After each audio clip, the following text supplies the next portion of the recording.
Hi, this is Cherry, and I'm so excited to talk to you two. Now tell me, what is going on in digital?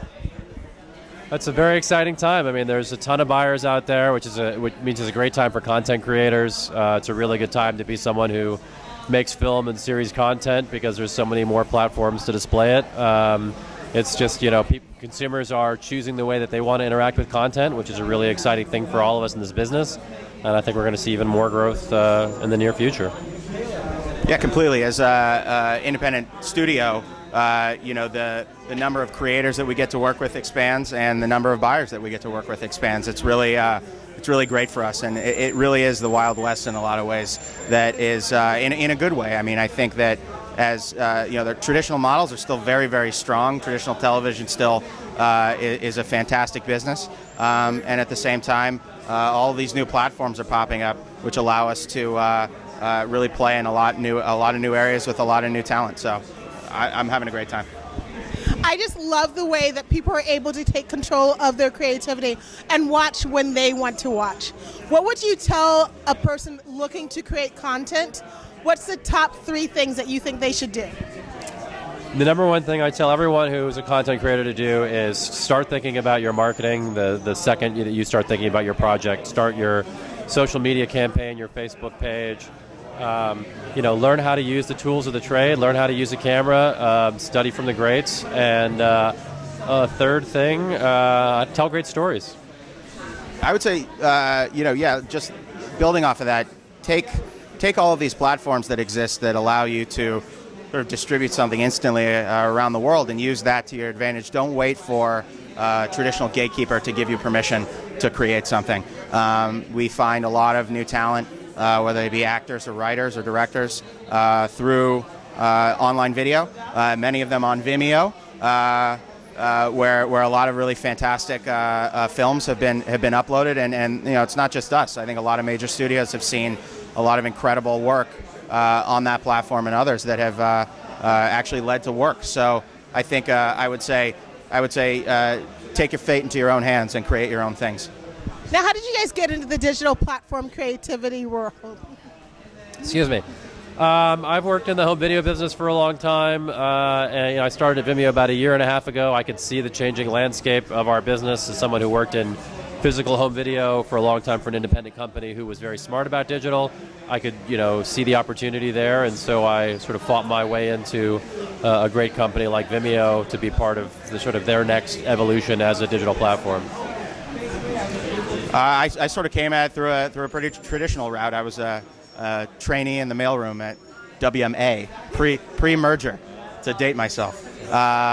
And worked my way up through there and sort of made the transition into development. And right as I made that transition, was about 1 year after my first sort of non-assistant job was right about 1 year after YouTube was launched. And so at that moment, there were a lot of new companies that were looking to get into the original programming business. And since then, I've sort of attempted to be someone who understands the digital world, but also has a traditional entertainment background.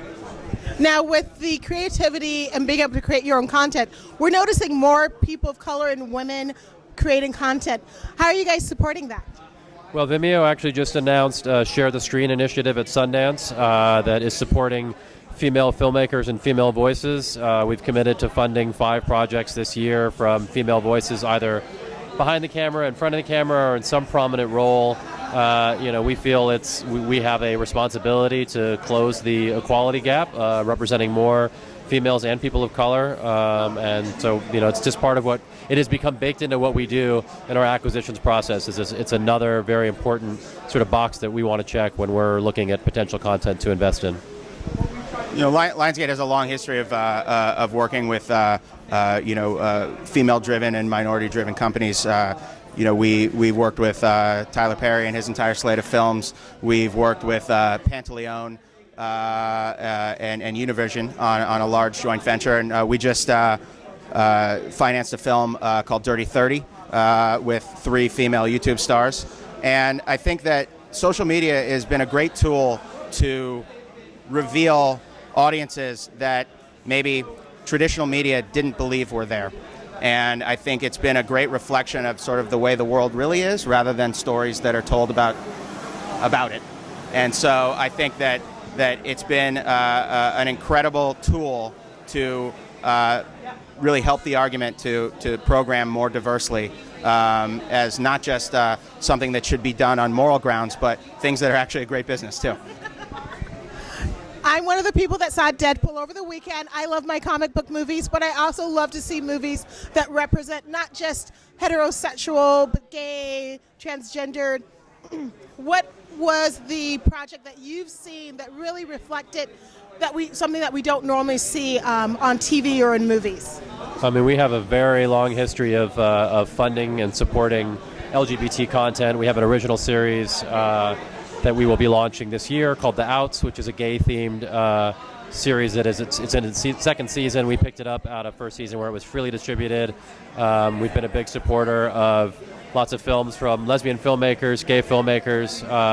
It's always been, it's very core to Vimeo's sort of ethos that, we're supporting all voices, and LGBT has been a big part of that.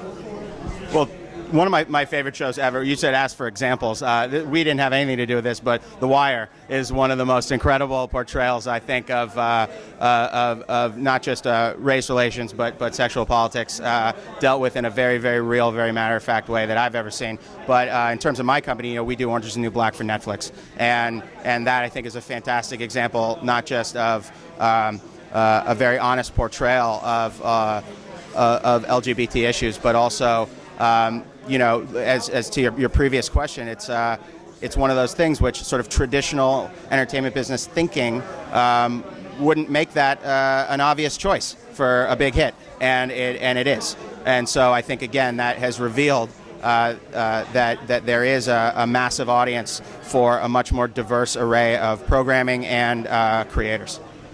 Well, I'm super excited and so happy I've spoken to you guys. Now, will I be seeing either one of you at WonderCon or at Comic-Con this summer with any new projects that you can tell me about? Nothing in the works yet. We were at Comic-Con last year with a series called Con Man, which is sort of a spoof on the convention world starring Alan Tudyk and Nathan Fillion. And we had an incredible reception with that last year. Would love to come back with something new, but nothing planned yet. I mean, I'll definitely be at Comic-Con.